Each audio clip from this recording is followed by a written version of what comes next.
நான் யாரு? நான் எங்க இருக்கேன்? பண்றதெல்லாம் பண்ணிட்டு ஒன்னும் தெரியாத பப்பா மாதிரி முழிக்கிறான் பாரு. நைனா, ஆத்தா, எப்பரா இருக்க மௌனே?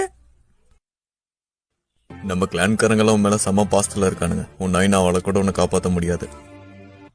யாரா அந்த பையன்? நான் தான் அந்த பையன். எனக்காண்டிதான் காத்து நின்றோம். வணக்கடா மாப்பிள்ள. சொர்க்கத்திலேயாவது கொஞ்சம் சிரிங்களாண்டா.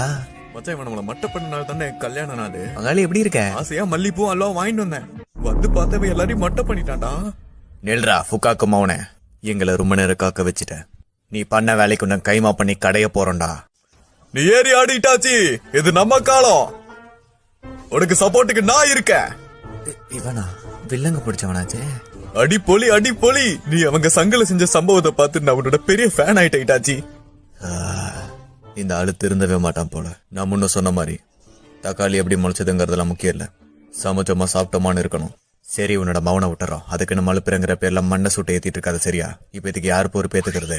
அடச்ச, அந்த சனிய சாஸ்கே கையிலேயே நான் சாகணும். அந்த உச்சிக்காகலான சேர்ந்தவனுக்கு மட்டும் என்கிட்ட கிடைச்சானுங்க, கும்மு கும்முன்னு கும்மி கண்டம் துட்டமா வெட்டி களைச்சு போட்டுருவேன். நாங்க என்ன சீட்டு கட்டா கழிச்சு போடுறதுக்கு? ஆமா, மல்லிப்பூ இவரு கொடுத்துட்டா அல்வாவி சேர்த்து கொடுத்துரு. அதெல்லாம் மாமா வாங்கிப்பாரு. இல்ல